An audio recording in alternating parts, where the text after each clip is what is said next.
Alhamdulillah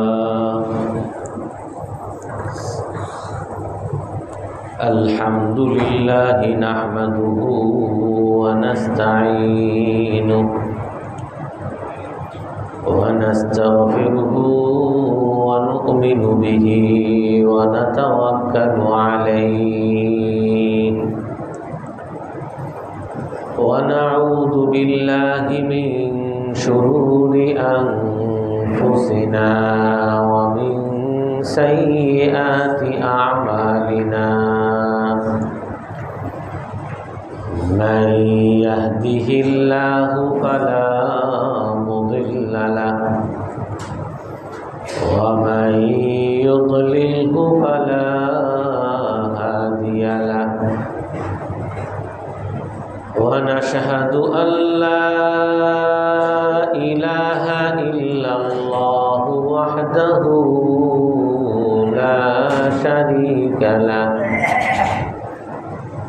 ونشهد أن سيدنا ومولانا محمدا عبده ورسوله أرسله في الحق بشيرا ونذيرا بين يدي الساعة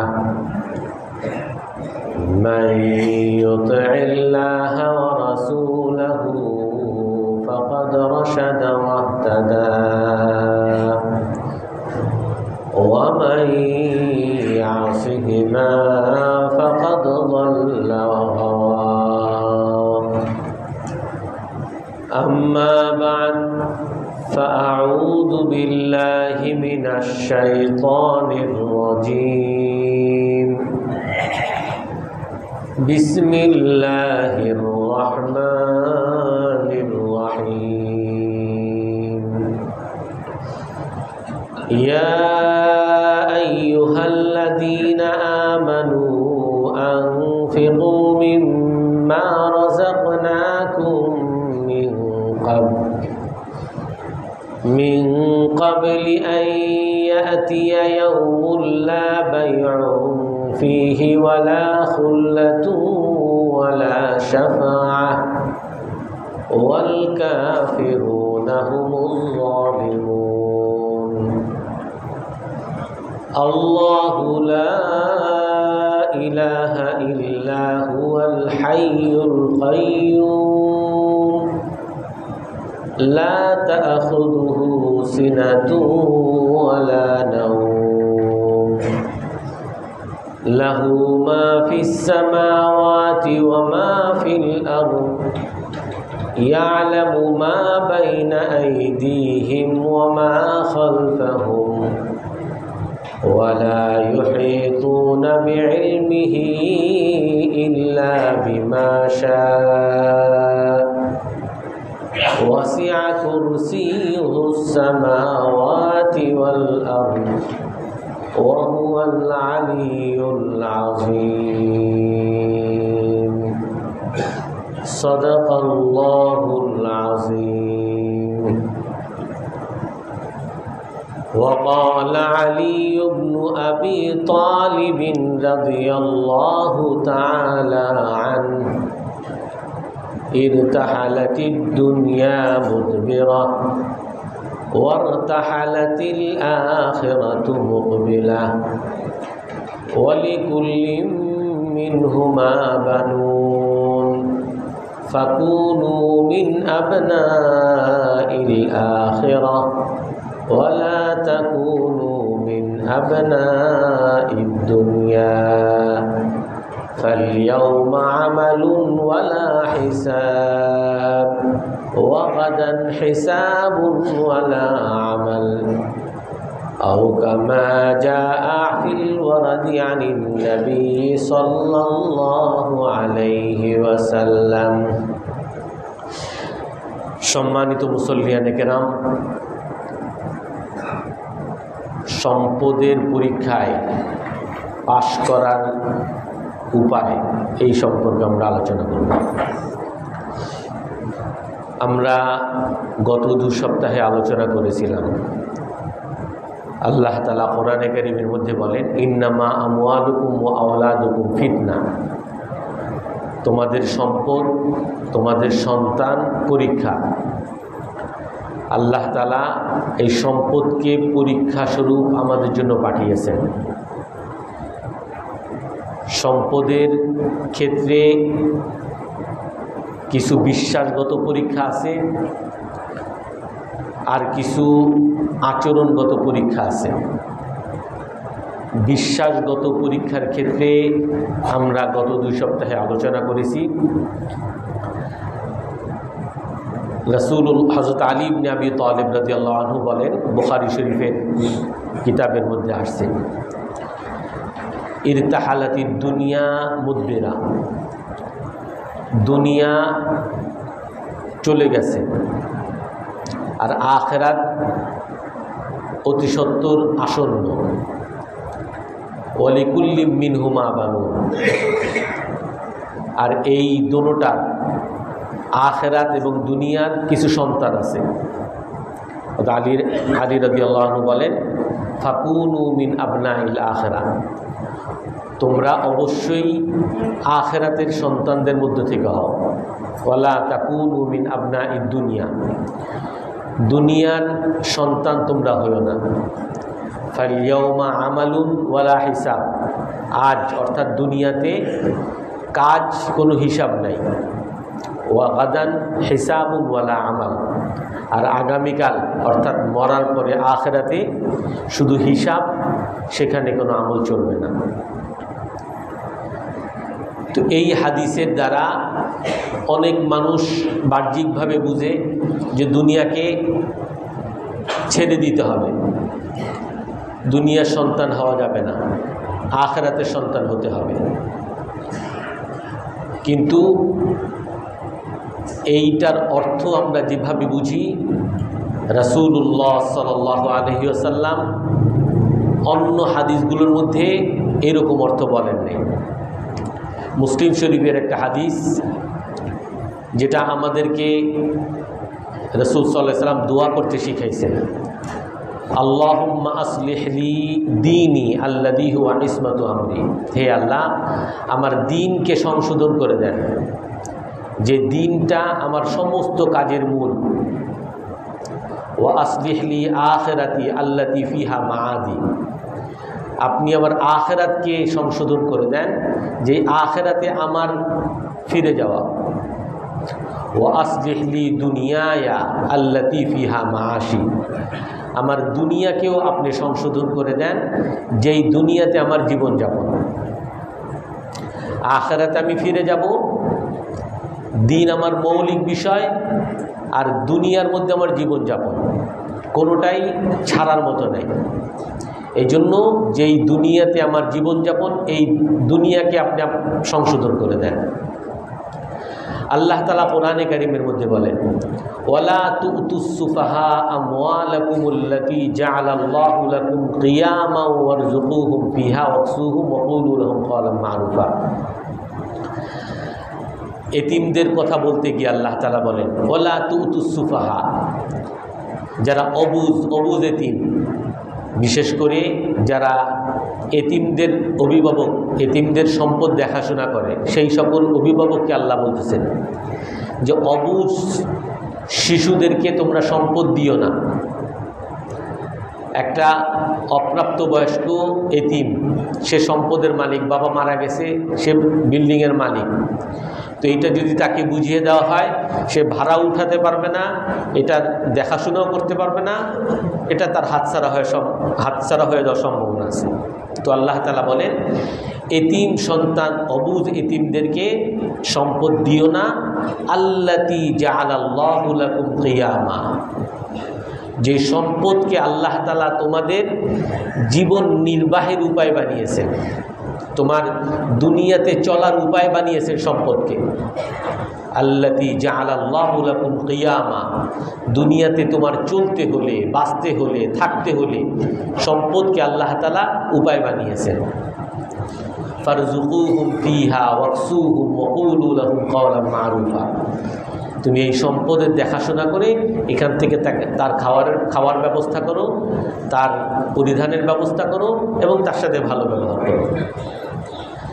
অর্থাৎ আল্লাহ তাআলা এই আয়াতের মধ্যে আমাদেরকে বলতেছেন যে সম্পদ এটা মানুষের মৌলিক একটা চাহিদার মধ্যে একটা চাহিদা। এই সম্পদ ছাড়া মানুষ দুনিয়ার জীবনে থাকতে পারবে না, কারণ তাকে খাওয়া চাহিদা আল্লাহ তাআলা দিয়েছেন, তার থাকার চাহিদা আল্লাহ তাআলা দিয়েছেন, পোশাকের চাহিদা আল্লাহ তাআলা দিয়েছেন। এই চাহিদা তাকে পূরণ করতেই হবে। তো সেই জন্য সম্পদকে তার ব্যবহার করতেই হবে। কিন্তু এই সম্পদটা ওই যে হযরত আলী রাদিয়াল্লাহু তাআলা আনহু যে বলছেন যে তোমরা দুনিয়ার সন্তান হইও না, আখিরাতের সন্তান হও। অর্থাৎ যে তোমার মৌলিক চিন্তা ভাবনা যাতে আখিরাত থাকে, দুনিয়ার চিন্তা ভাবনা যাতে তোমার মাথার মধ্যে ঢুকে না থাকে, দুনিয়াটাই সব। ইত্তাকুশ শুহা, যেটা আমি গত সপ্তাহে বলেছিলাম, আল্লাহ রাসূল সাল্লাল্লাহু আলাইহি ওয়াসাল্লাম বলেন যে তোমরা লোভ থেকে বাঁচো, দুনিয়ার মোহ থেকে বাঁচো, ভালোবাসা, দুনিয়ার সম্পদের ভালোবাসা থেকে বাঁচো। কারণ ফাইন্না শুহা কাদ আহলাকা মান কানা ক্বাবলাকুম, তোমাদের পূর্ববর্তী জাতিদেরকে এই সম্পদের লোভ ধ্বংস করে দিছে। এই সম্পদের কারণে ভাইয়ের সাথে মারামারি, ভাইয়ের সাথে কাটাকাটি, আত্মীয় স্বজনের সাথে মারামারি, প্রতিবেশীর সাথে মারামারি, পার্টনারের সাথে মারামারি। এই জন্য আল্লাহ রাসূল কি বলেন, অতি লোভ থেকে বাঁচো। রাসূলুল্লাহ সাল্লাল্লাহু আলাইহি ওয়াসাল্লাম বলেন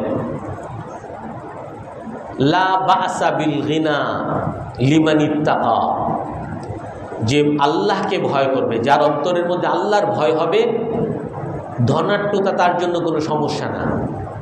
সে যদি ধনীও হয় কোনো সমস্যা না। ওয়াসিহাতু লিমান ইত্তাকা খায়রুম মিনাল গিনা, আর সুস্থ থাকা এটা মুত্তাকির জন্য, আল্লাহ ভীরু লোকের জন্য ধনী হওয়ার চেয়েও বেশি বড় নেয়ামত। ওয়াতিবুন নাফসি মিনান নাঈম, আর মন ভালো থাকা এটা আল্লাহ তাআলার আরেকটা বড় নেয়ামত।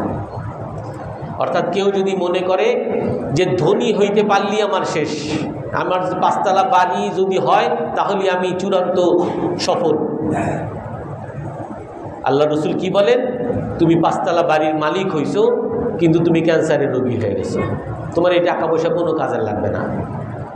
এই জন্য সুস্থতার সম্পদ, সুস্থতার নেয়ামত ধনী হওয়ার নেয়ামতের চেয়েও বড় নেয়ামত। ধনও আছে, সুস্থতাও আছে, চেহারাও আছে, সবই আছে, কিন্তু মনের সুখ নেই।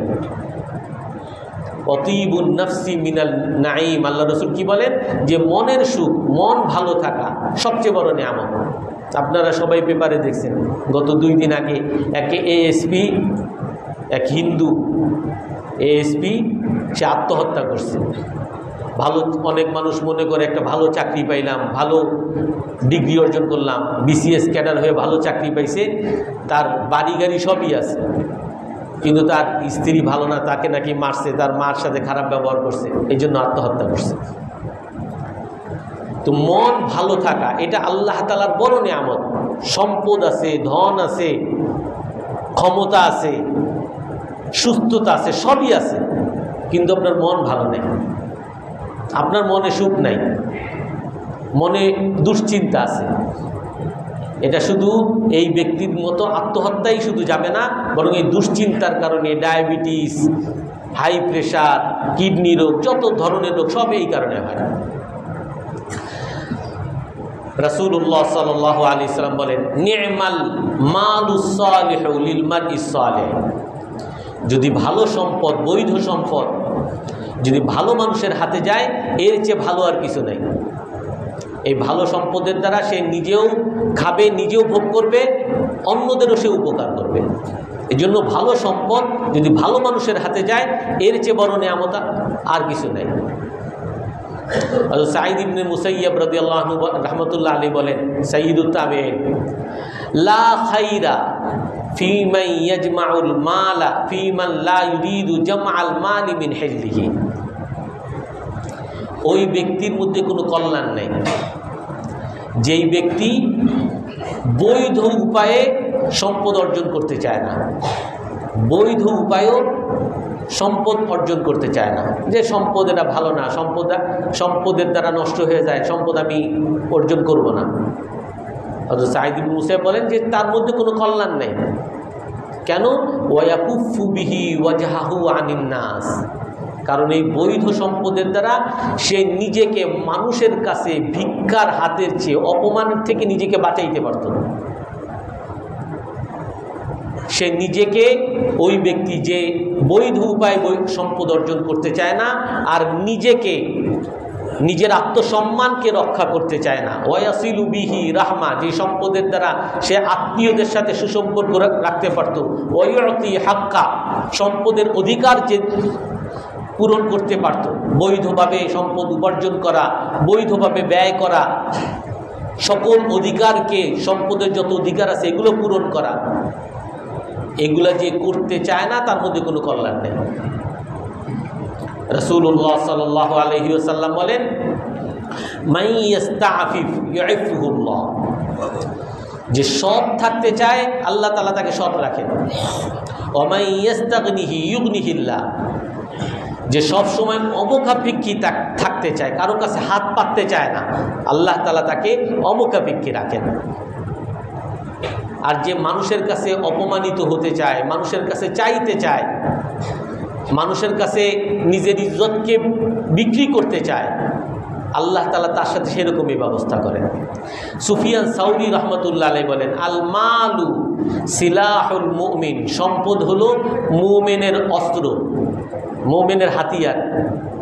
কারণ এই সম্পদের দ্বারা সে হজ করতে পারে, এই সম্পদের দ্বারা জিহাদের অস্ত্র কিনতে পারে, এই সম্পদের দ্বারা প্রতিবেশীর উপর ইহসান করতে পারে, আত্মীয় স্বজনের সাথে ভালো সুসম্পর্ক রক্ষা করতে পারে, দান করতে পারে। কিন্তু আমাদের অনেকের যারা আখিরাতমুখী আমরা, তাদের মধ্যে একটা বিষয় চলে আসে যে দুনিয়া যদি আমি উপার্জনে লেগে যাই তাহলে আমি আখিরাত থেকে বিচ্যুত হয়ে গেলাম। আর এখনও আমাদের সমাজে এমন আছে, যদি ইমাম সাহেব দোকানদারি করে, ইমাম সাহেব শেষ, দোকানদারি করতেছে শেষ, ইমাম সাহেব অমুক চাকরি করে শেষ, ইমাম সাহেব দুনিয়ার পিছে লেগে গেছে। ইমাম সাহেবকে সবাই কি চোখে দেখতে চায়? আমি একটা শুধু ঘটনা বলি। আমাদের বাসার কাছে একটা দারুল রাশাদ মসজিদ আছে, বড় মসজিদ, ওইখানে আমিও কমিটিতে আছি। তো কমিটিতে একজন লোক বলতেছে যে কোন মসজিদে, উনি এক মসজিদে গেছেন নারায়ণগঞ্জের, ওই মসজিদের ইমাম সাহেব, খতিব সাহেব, সে জুম্মার দিনে এমন কালেকশন করছে, কালেকশন করে মসজিদে একেবারে এক কালেকশন করেই 3 লাখ টাকা জমা করে দিচ্ছে। তো আরেকজন জিজ্ঞেস করে, উনি কি বয়ান টান করেন নাই? ও বয়ান এখন কে শুনে, বয়ানের দিয়ে কী লাভ, হুজুরে তো কালেকশন করতে পারে। মানে ওই আমাদের এই খতিব সাহেব তো ভালো করে কেন কালেকশন করে না, বয়ান কেন এত লম্বা সময় দেয়, এইটাই হলো তার আপত্তি। মানে আমাদের ধ্যান ধারণা এমন, হুজুর শুধু কালেকশন করবে, ভিক্ষা করবে, মানুষের কাছে বলবে যে আপনারা মসজিদে টাকা দেন কারণ আমার বেতন হচ্ছে না, এমন একটা ধ্যান ধারণায় আমরা আছি। অথচ এই সম্পদকে আল্লাহ তাআলা as-silahul মুমিন, মুমিনের অস্ত্র হিসাবে বানাইছেন। এই জন্য সম্পদ উপার্জন করা এটা কোনো খারাপ জিনিস না। সকল সাহাবায়ে কেরাম, আশারায়ে মুবাশশারা, যাদেরকে দুনিয়াতে থাকতেই আল্লাহ তাআলা জান্নাতের সুসংবাদ দিয়েছেন, তার মধ্যে আবু বকর রাদিয়াল্লাহু আনহু, আব্দুর রহমান বিন আউফ, এরকম 7 জন সাহাবী, তারা 1000 কোটি টাকার মালিক সেই যুগে ছিলেন। আবু বকর রাদিয়াল্লাহু তাআলা আনহু খলিফা হওয়ার পরে উনি কাঁধে কাপড়ের বস্তা নিয়ে বাজারে রওনা করছেন। হে আমিরুল মুমিনিন, আপনি খলিফা, আপনি কাঁধে বস্তা নিয়ে বাজারে রওনা করছেন। আমরা যেমন বলি ইমাম সাহেব আবার বাজারে কেন যাবে? আবু বকর রাদিয়াল্লাহু তাআলা, আপনি খলিফা, আপনি বাদশাহ, আপনি এই বস্তা নিয়ে, কাপড়ের বস্তা নিয়ে বাজারে কেন রওনা করছেন? তো আবু বকর উত্তর দেন যে আমার কাইফা উনফিকু ইয়ালি, আমার পরিবারকে আমি খাওয়াবো কেমনে?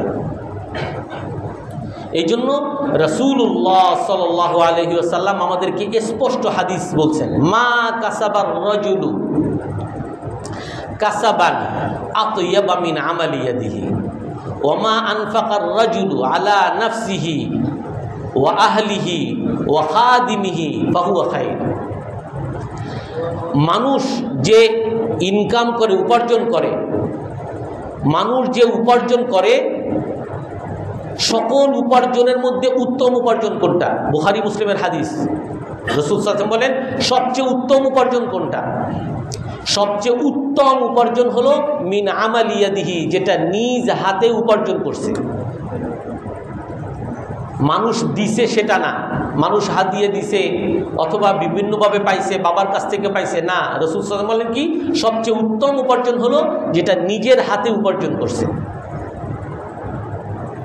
আর মানুষ ওমা আনফাকার রাজুলু, মানুষ তার সম্পদ থেকে যা ব্যয় করে নিজের জন্য, আলা নাফসিহি, নিজের জন্য যা ব্যয় করে, আলা ওয়ালাদিহি, নিজের সন্তানের জন্য যা ব্যয় করে, অর্থাৎ এই যে প্রতি মাসের যে খরচগুলো, খাবারের খরচ, ছেলে মেয়েদের স্কুলের খরচ, নিজের পরিবারের জন্য খরচ, রাসূল এগুলো স্পষ্ট করে বলতেছেন, ওমা আনফাকার রাজুলু, মানুষ যা তার নিজের জন্য খরচ করে, নিজের পরিবারের জন্য খরচ করে, নিজের সন্তানের জন্য খরচ করে, নিজের খাদেমের জন্য, চাকরের জন্য খরচ করে, বাসায় যে বুয়া আছে সেই বুয়ার জন্য যে টাকা খরচ করে, রাসূলুল্লাহ সাল্লাল্লাহু আলাইহি ওয়াসাল্লাম বলেন এই সকল ব্যয়গুলো সে যদি মসজিদে দান করত, গরিব একটা মানুষকে দান করলে যেরকম সদকার সওয়াব হইতো, আল্লাহ তাআলা তাকে সেরকম সওয়াব দান করবেন। এই জন্য এই সম্পদ এটা মানুষের দরকার এবং মানুষের আল্লাহর কাছে নৈকট্যের উপায়। হয়তো আব্দুর রহমান ইবনে আউফ বলেন, নি'মার রাজুলু, ওই সম্পদ কতই না ভালো, যেই সম্পদ দ্বারা ইয়া হাব্বাদাল মাল আসিলু বিহি রাহমা, যেই সম্পদের দ্বারা আমি আমার আত্মীয়দের সাথে সম্পর্ক ভালো করতে পারি, ও আতাকাররাবু বিহি ইলাল্লাহ, আর যেই সম্পদের দ্বারা আল্লাহর নৈকট্য অর্জন করতে পারি। এই জন্য সম্পদের ক্ষেত্রে আমাদের বিশ্বাস, এক আলেম বলছেন যে মানুষের মধ্যে তিন ধরনের বিশ্বাস আছে সম্পদের ক্ষেত্রে। কিছু মানুষ আছে তারা সম্পদের ক্ষেত্রে এসে মুশরিক হয়ে যায়, যে হুজুর এই নামাজ রোজা এই মসজিদ এগুলো কোনো কাজ হবে না, আপনি যে এই যে সুদ খাওয়া যাবে না এগুলা কন, এগুলা দিয়া দুনিয়া চলার মতো না। দেখেন তো কোন দোকানটা আছে সুদ নিয়ে ব্যবসা করে না, কোন চাকরিজীবী আছে ঘুষ খায় না, কোন চাকরিজীবী আছে, কোন ব্যবসায়ী আছে মানুষকে ঠকায় না। আপনার এইসব মোল্লা মৌলবীদের কথা, কোরআন হাদিসের কথা এগুলো আপনি ঘরে রাখেন, এগুলা দিয়া দুনিয়ায় চলা সম্ভব না। ওলামায়ে কেরাম বলেন ইনি মুশরিক হয়ে গেছে, কারণ সে আল্লাহ যেমন তাকে খাওয়ায়, মুখে বলে আল্লাহ রাজিক, এমনিভাবে সে ওই আল্লাহর সাথে তার সম্পদ তাকে খাওয়ায়, সেই বিশ্বাস তার অন্তরের মধ্যে ঢুকে গেছে। আর আরেকটা হলো যে পাপী হয়ে গেছে, যে মনে করে আল্লাহই খাওয়ায়, এই সম্পদ কোনো কিছু উপার্জন করার দরকার নেই আমার।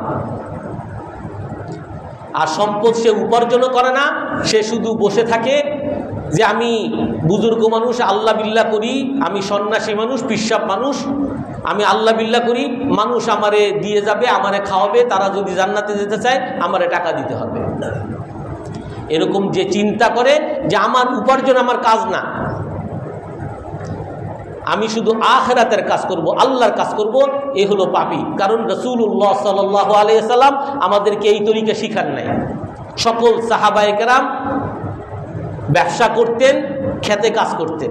রাসূল সাল্লাল্লাহু আলাইহি ওয়াসাল্লাম নিজেও ব্যবসা করছেন, নিজেও বিভিন্ন উপার্জন করছেন। আর তৃতীয় নাম্বার সেটা হলো যে সে উপার্জন করবে, কিন্তু তার এই উপার্জনের মধ্যে তার বিশ্বাস থাকবে না, অর্থাৎ অন্তর তার আল্লাহর কাছে থাকবে, আর হাতের মধ্যে থাকবে টাকা।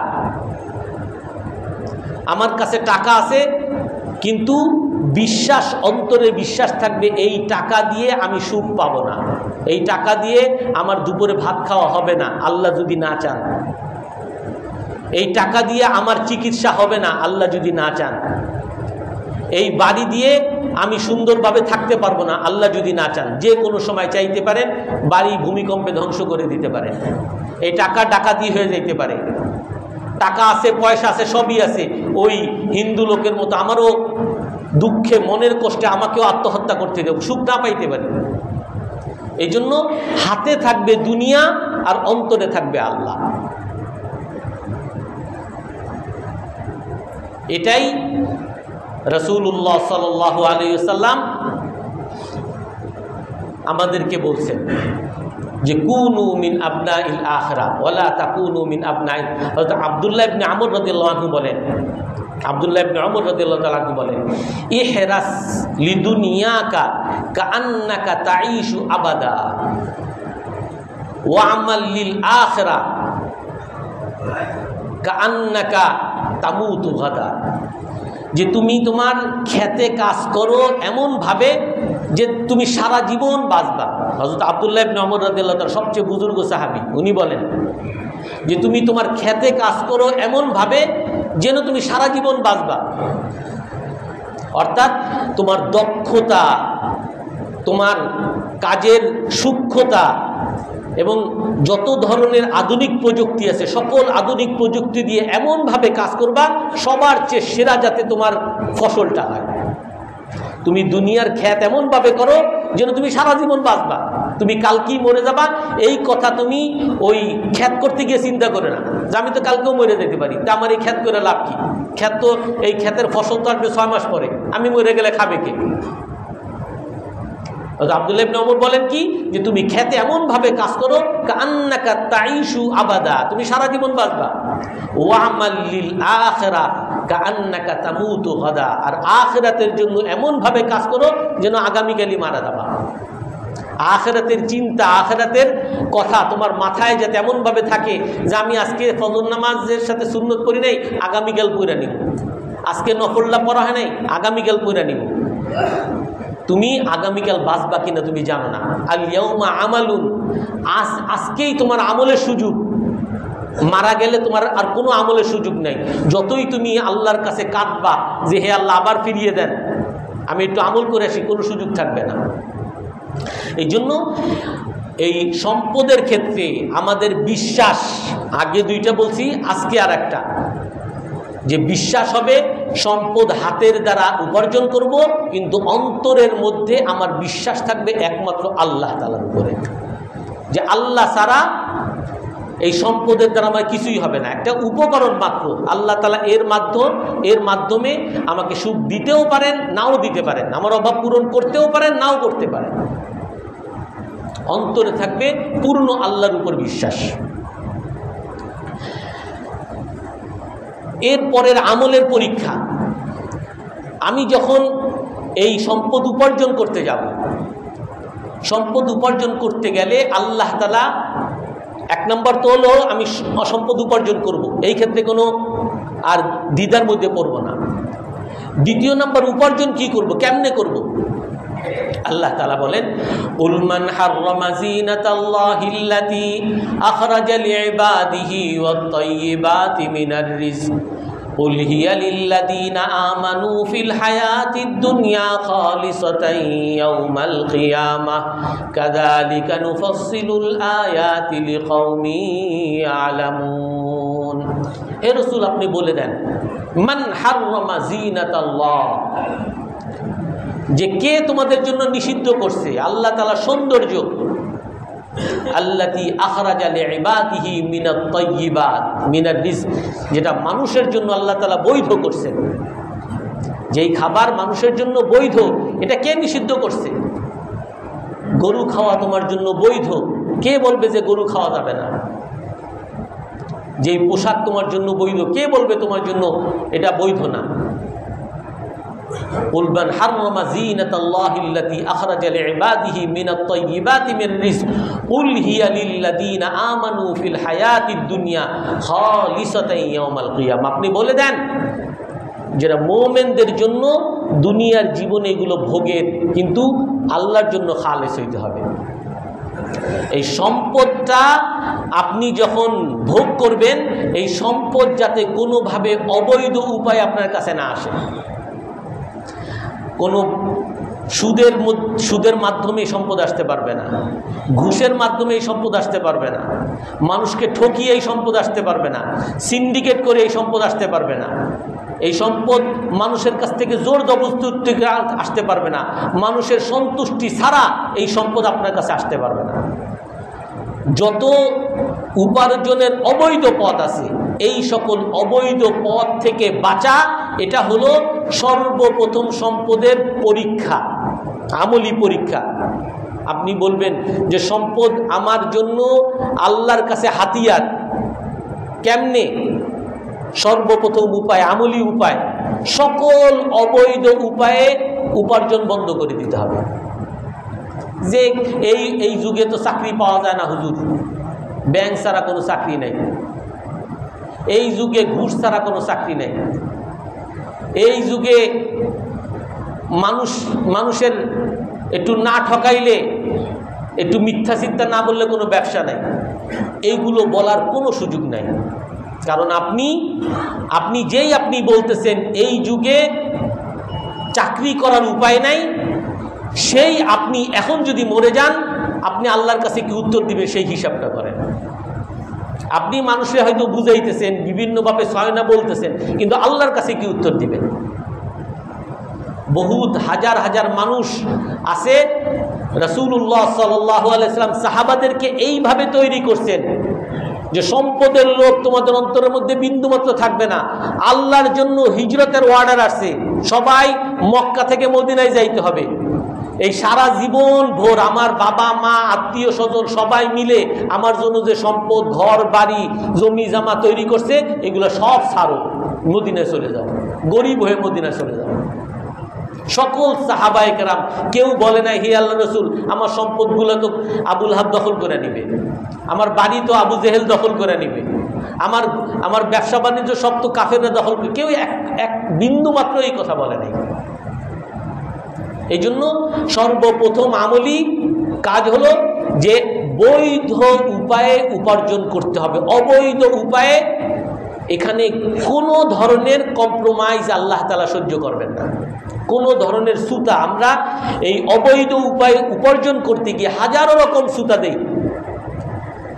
আমাদের বিশেষ করে যে ব্যবসা কেমনে করব, মানুষের কাছ থেকে টাকা নিলে যে টাকা দেয়, যে সে টাকা কেন দিবে, সে তো এই টাকা তো যদি ব্যবসা করতো সে তো লাভ করতো, এখন আমারই দিছে ব্যবসা করতে, এখন আমি লাভ করছি, ব্যবসা করছি, এমনকি তারে কি আমি 10% দেওয়া কি আমার যৌক্তিক না?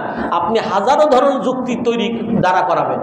আল্লাহ তাআলা এই জন্যই বলছেন ফা ইল্লাম তাফআলু ফাআদানু বিহারবিম মিনাল্লাহি ওয়া রাসূলি, যদি তোমরা আল্লাহর আদেশকে না মানো আর যদি তোমরা সুদ ভক্ষণ করো তাহলে আল্লাহর পক্ষ থেকে যুদ্ধের ঘোষণা গ্রহণ করো। আল্লাহ তোমাদের সাথে যুদ্ধ করবে, আল্লাহর রাসূল তোমাদের সাথে যুদ্ধ করবে। এই জন্য এই বৈধ অবৈধ উপায় উপার্জনের ক্ষেত্রে কোনো ছাড় আল্লাহর পক্ষ থেকে নেই। দ্বিতীয় নাম্বার, লা দরারা ওয়ালা দিরার। দ্বিতীয় নাম্বার, আপনার যে সম্পদ আছে এই সম্পদ, আপনি সম্পদের মালিক হইছেন, কিন্তু এই সম্পদ আপনার ঘরে রেখে দেওয়ার, ব্যাংকে রেখে দেওয়ার বা আপনি এটারে অকেজো ফেলে রাখার কোনো সুযোগ নাই। দ্বিতীয় নাম্বার পরীক্ষা। আপনি যখন সম্পদের মালিক, আপনাকে এই সম্পদকে বিনিয়োগ করতে হবে। আপনি জমির মালিক, এই জমিকে আপনার চাষ করতে হবে। রাসূলুল্লাহ সাল্লাল্লাহু আলাইহি সাল্লাম হাদিসের মধ্যে বলেন ইদা কামাতিস সাআ ওয়া ফি ইয়াদি আহাদিকুম ফাসিলা ফাইন ইসতাতাআ আল্লা ইয়াকুমা হাত্তা ইউগরিসাহু ফালইয়াফআল। যদি কিয়ামত কায়েম হয়ে যায়, রাসূলের ভাষা এমন, কিয়ামত কায়েম হবে, কিয়ামত হয়ে গেছে, আর তুমি খেতে ফসল বুনতেছো, তোমার হাতে ফসল, তুমি এখন মাটির মধ্যে বুনবা। রাসূল সাল্লাল্লাহু আলাইহি ওয়াসাল্লাম বলেন যে তুমি যদি বুনে তারপরে দাঁড়ানোর সুযোগ থাকে, সেই পর্যন্ত কিয়ামত কায়েম হয় নাই, শুধু এতটুকু আছে যে নিচু হইছো, শুধু দাঁড়াবা, এই দাঁড়ানোর আগে শুধু লাগাইতে পারো, এতটুকু সময় তুমি পাইছো কিয়ামতের আগে।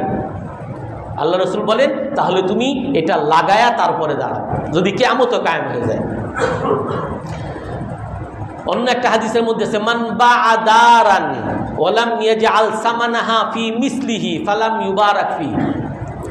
যদি কেউ বাড়ি বিক্রি করলো, রসুলের হাদিস এগুলা, যদি কেউ তার ঘর বিক্রি করছে, জমি বিক্রি করছে, বা এই হাদিসের ভাষা যে কেউ বাড়ি বিক্রি করলো, বাড়ি বিক্রি করার পরে এই টাকাটা, এই যে বিক্রির যে টাকাটা, এই টাকা দিয়ে যদি অন্য কোনো বাড়ি না কিনে, যেই বাড়ি বিক্রি করছে এর পরিবর্তে আরেকটা বাড়িতে এই টাকাকে ব্যয় যদি না করে, ফালাম ইউবারাক লাহু, আল্লাহ রসুল বলেন কি এই টাকার মধ্যে সে কোনো বরকত পাবে না। অর্থাৎ আপনার যদি কোনো অ্যাসেট থাকে, ফিক্সড অ্যাসেট, বাড়ি আছে, জমি আছে, তাহলে এই জমি আপনি বিক্রি করতে পারবেন না। যদি করেন এরকম জমি আরেকটা কিনবেন।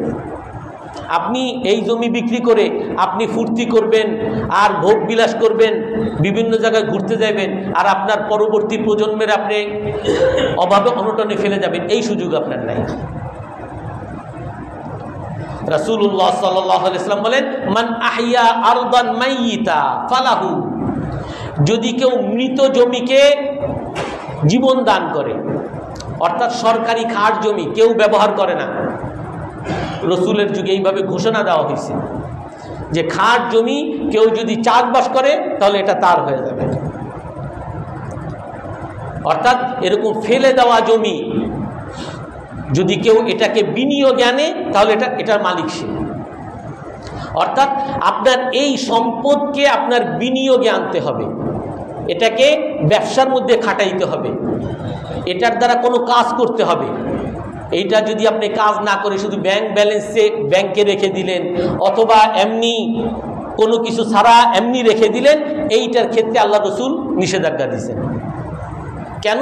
কারণ আপনি ধনী মানুষ, আপনি যদি এইটাকে বিনিয়োগ না করেন, আপনার এই টাকা দ্বারা অনেক মানুষের কর্মসংস্থান হইতো, অনেক মানুষের চাকরির ব্যবস্থা হইতো, এগুলো আপনার কারণে হচ্ছে না। আর যার কারণে বিশেষ করে জাকাতের যে আয়াত আছে, জাকাতের আয়াতের মধ্যে আছে কাইলা ইয়াকুনা দুলাতাম বাইনাল আগনিয়া মিনকুম, জাকাতকে বলা হয় দারিদ্রতা দূর করার সবচেয়ে অন্যতম উপায়। কেন? কারণ জাকাত এটা কাদেরকে দেওয়া যায়? আপনি আমি যাদের টাকা আছে বা যার ধনী তাকে দিলেও তার জাকাতই আদায় হবে না। জাকাত শুধুমাত্র গরিবকেই দেওয়া যায়, ধনীকে জাকাত দেওয়া যায় না। আর গরিবকে দিবেন, আপনি গরিবের জন্য মসজিদ বানায় দিলেন, মাদ্রাসা বানায় দিলেন, এর দ্বারা আপনার জাকাত আদায় হবে না। জাকাত আদায় হবে ওই গরিবকে মালিক বানায় দিলেন।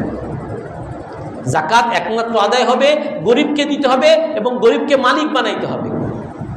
আর আপনি যখন গরিবকে মালিক বানাবেন, তখন যেই অভাবী অনটনে আছে সে তার একেবারে দৈনন্দিন যে অভাব অনটন এগুলো সে পূরণ করতে পারবে। এটাই আল্লাহ তাআলা বলেন কাইলা ইয়াকুনা দুলাতাম বাইনাল আগনিয়া মিনকুম, সম্পদ যাতে তোমাদের ধনীর মধ্যে আবদ্ধ না থাকে, এইটা যাতে গরিবের মধ্যেও ছড়িয়ে পড়ে, এই জন্য তোমরা জাকাত দাও।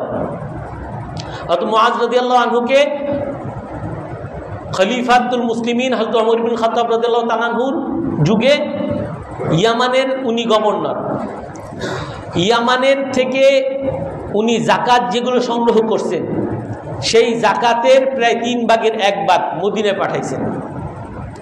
তো ওমর রাদিয়াল্লাহু তাআলা আনহু উল্টা চিঠি পাঠাইছেন, ইন্নী লাম আবআসকা জাবিয়ান ওয়ালা আখিজান, হে মুআজ বিন জাবাল রাদিয়াল্লাহু আনহু, তোমাকে আমি তো ইয়ামানের গভর্নর পাঠাইছি জাকাত কালেকশনের জন্য পাঠাইনি, তোমাকে তো আমি সেখানকার ট্যাক্স কালেকশনের জন্য পাঠাইনি, তোমাকে পাঠাইছি তুমি সেখান থেকে ধনীদের কাছ থেকে টাকা নিবা, জাকাত নিবা, আর গরিবদের মধ্যে বন্টন করবা, ওই জায়গার অভাব দূর করবা। মদিনায় পাঠানোর জন্য তো তোমার পাঠাইনি আমি। তো মুআজ বিন জাবাল রাদিয়াল্লাহু আনহু উত্তর পাঠাইছেন যে আমি আমার এখানে যত গরিব ছিল এদেরকে আমি দেওয়ার পরেই যেগুলো রয়েছে খরচ করার মতো উপায় নেই, এগুলোই আপনার কাছে পাঠাইছি। পরের বছর আবার সম্পদ শুধু 3/1 ভাগ না, অর্ধেক পাঠায় দিয়েছেন। আবার ওমর বিন খাত্তাব রাদিয়াল্লাহু আবার চিঠি পাঠাইছেন যে তুমি ওই জায়গার সব অর্ধেক সম্পদ কেন পাঠায় দিছো, তুমি ওই জায়গার গরিবদের কেন দিবা? আবার উত্তর পাঠাইছেন, আমি এই জায়গার গরিবদেরকে দিতে চাইছি, আমি কোনো গরিবই আর পাচ্ছি না, আমি অর্ধেক দিতে পারছি আর পাই না, এই জন্য পাঠাইছি। পরের বছর পুরা জাকাত যা কালেকশন করছে পুরোটাই মদিনায় পাঠাই দিছে। কি ব্যাপার? বলে যে আমি কোনো গরিবই পাইনি, জাকাত দেওয়ার মতো কাউকে আমি পাইনি।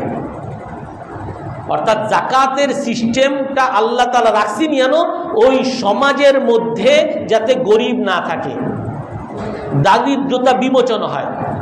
আর এই দারিদ্রতা বিমোচনের জন্য আন্তর্জাতিক বিশ্ব এমন অমুক করে তমুক করে, মানে সারা জীবন যাতে ফকিরই থাকে, ফকির থেকে যাতে ওই প্রতিদিন রোহিঙ্গাদেরকে প্রতিদিন খাবার দিবে, $5 খাবার, প্রতিদিন কয়টা ভাত কয়টা ডাল এই, আর সারাদিন নিবা আর খাবা।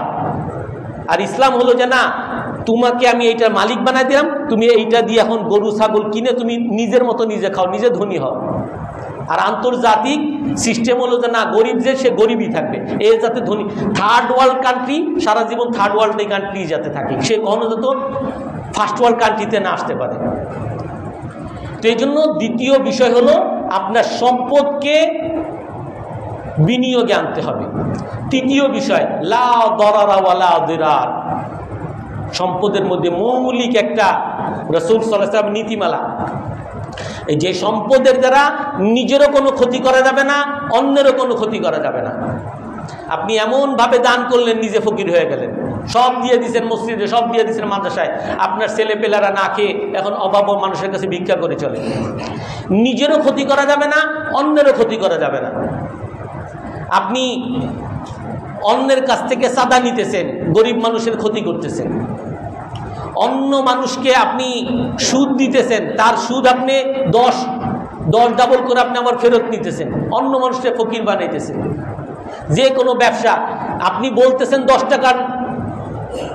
টাকার জিনিস আপনারা দিব, আপনি তারে দিয়ে দিচ্ছেন 5 টাকা, তারে ক্ষতি করতেছেন। আপনি বলতেছেন আপনারে একেবারে ফ্রেশ মাছ দিছি, আপনি দিয়ে দিচ্ছেন পচা মাছ। অর্থাৎ লা দরারা ওয়ালা দিরার। এই অসম্পদের আর একটা বড় পরীক্ষা, এই সম্পদের দ্বারা নিজেরও ক্ষতি করা যাবে না, অন্যেরও ক্ষতি করা যাবে না। নিজের ক্ষতি কেমনে? রাসূল সাল্লাল্লাহু আলাইহি সাল্লাম আর একটা হাদিসের মধ্যে বলছেন, কুলু ওয়াশরাবু ওয়ালবাসু ওয়া তাসাদ্দাকু ফি গায়রি সারাফিন ওয়ালা মাখিয়ালা। তুমি খাও, পান করো, পরিধান করো, সদকা করো, কিন্তু সারাফ অপচয় করতে পারবা না, বড়লোকি করবা না। আব্দুল্লাহ ইবনে আব্বাস রাদিয়াল্লাহু তাআলা আনহু বলেন, কুল মা শিতা, যা চাও তাই খাও, ওয়ালবাস মা শিতা, যা চাও তাই পরিধান করো, ফি গায়রি সারাফিন ওয়ালা মিখিয়ালা। দুইটা জিনিস করতে পারবা না, অপচয় করতে পারবা না। তোমার একটা ডিম দিয়েই তোমার হয়ে যায়, তুমি একটা ডিমের সাথে আরো 5টা ডিম রাখছো বড়লোকি দেখানোর জন্য। তোমার এক তরকারি 2 তরকারি দিয়েই হয়ে যায়, এর পাশাপাশি তোমার টেবিলে রাখছো আরো 10 তরকারি বড়লোকি দেখানোর জন্য। তোমার একটা জামাই হয়ে যায়, 2টা জামাই হয়ে যায়, তোমার আলমারি ভর্তি জামা বড়লোকি দেখানোর জন্য। অপচয়, এগুলো হলো অপচয়। আর বাকিয়ালা হলো বড়লোকি দেখানো। কিছু আছে অপচয়, আপনার যেটা হয়, আপনার অজু করতেছেন, অজু করতে আপনার এক বদনা পানি দিয়ে আপনার অজু হয়ে যায়, কিন্তু আপনি একটু কল এমনভাবে ছাড়ছেন, শুধু মুখ ধুই দিয়ে আপনার এক বদনা পানি শেষ। হাত ধুইতে গেছেন, আরো আরেক বদনা শেষ, আর এক হাত ধুইতে গেছেন, আর এক বদনা, পুরো মাকরু, আপনার অজুটা পুরো মাকরু হয়ে যাবে। অপচয় করতেছেন, গুনাহ করতেছেন। আপনি মসজিদ থেকে চলে যাচ্ছেন, ফ্যানটা চলতেছে, আপনি চলে গেছেন, অপচয়। যে কোনো অপচয় কবিরা গুনাহ। আবার যে কোনো বড়লোকি দেখানো, এটাও কবিরা গুনাহ। যে আমার টাকা, আমি যা ইচ্ছে তাই করব, আমার ফার্নিচার প্রতি বছর চেঞ্জ করব। বিশেষ করে মহিলাদের মধ্যে, যে অমুকে অমুক জামা কিনছে, আমার এই জামা কিনতে হবে, অমুকে সোনা কিনছে, আমার এইটা কিনতে হবে, অমুকে এইটা কিনছে, বড়লোকি, অমুকের চেয়ে আমার বড়, অমুকে নতুন গাড়ি কিনছে, আমাকে আর একটা নতুন গাড়ি কিনতে হবে, বড়লোকি দেখানো। এই বড়লোকি দেখানোর জন্য যত ধরনের খরচ আছে সব হারাম। অপচয়ের জন্য যত ধরনের খরচ আছে সব হারাম। এগুলা আপনি যদি করেন তাহলে আপনি ওই দুনিয়ার সন্তান হবেন, আখিরাতের সন্তান হবেন না। আখিরাতের সন্তান হতে হলে এই পরীক্ষাগুলো থেকে বাঁচতে হবে। লা দরারা ওয়ালা দিরার, নিজেরও ক্ষতি করা যাবে না, এটা হলো নিজের ক্ষতি। আপনি যখন অপচয় করতেছেন, বড়লোকি করতেছেন, আপনার টাকা শেষ হয়ে যাবে, আপনার অপচয় হবে।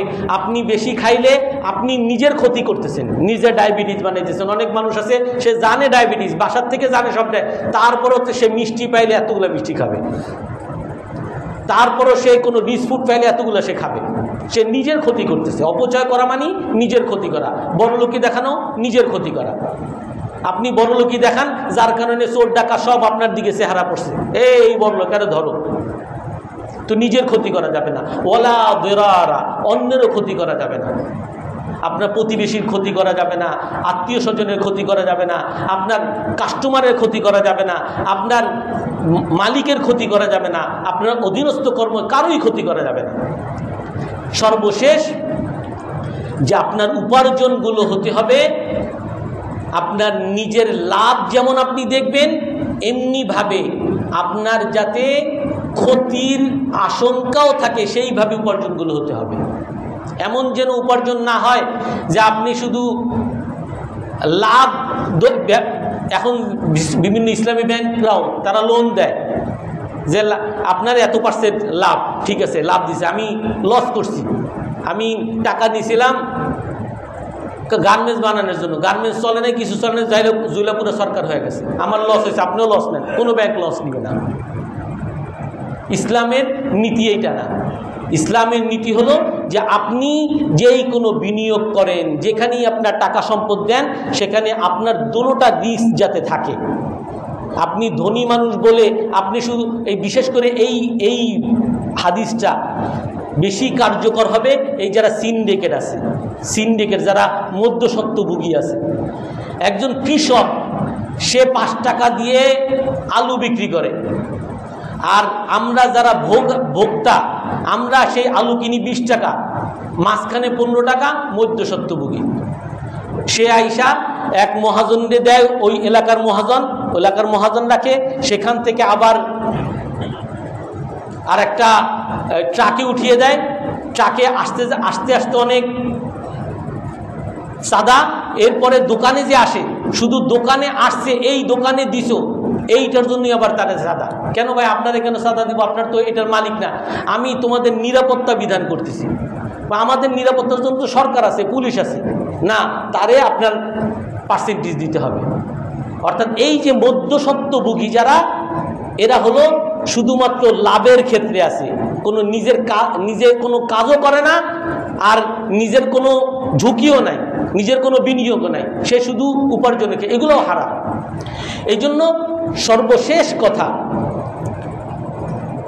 সম্পদ আল্লাহ তাআলা মুমিনের অস্ত্র বানাইছে। মুমিনের কাছে অস্ত্র থাকবে, তাহলে তারা সব জায়গায় মাথা উঁচু করে দাঁড়াবে। আজকে আপনারা দেখেন, ইন্ডিয়া মুসলিম একটা দেশকে আক্রমণ করছে, অথচ ধরেন এইরকম অনেক দেশ আছে সারা পৃথিবীর মধ্যে যারা আছে, তাদের কাছে অ্যাটম বোমা আছে, আর তাদের মুখোমুখি কেউ দাঁড়াইতে পারে না। আপনি আর আমরা এমন, আমাদের যদি শেষ করে আমাদের কিছুই বলার নাই, কিন্তু এই মুসলমানের হাতে যদি অস্ত্র থাকে, তখন তার মুখের সামনে দাঁড়িয়ে কথা বলার ক্ষমতা থাকে। এই জন্য মুসলমানকে বলা হয়েছে সম্পদ মুসলমানের অস্ত্র, উন্নতি মুসলমানের অস্ত্র। কিন্তু এই সম্পদটাই পুরাপুরি সব কিছু না। এই সম্পদের মধ্যে পুরো বিশ্বাস না, সম্পদের মধ্যে কোনো বিশ্বাস না। বিশ্বাস হলো একমাত্র আল্লাহ তাআলার উপরে। আল্লাহ তাআলা আমাদের সকলকে আমল করার তৌফিক দান করেন।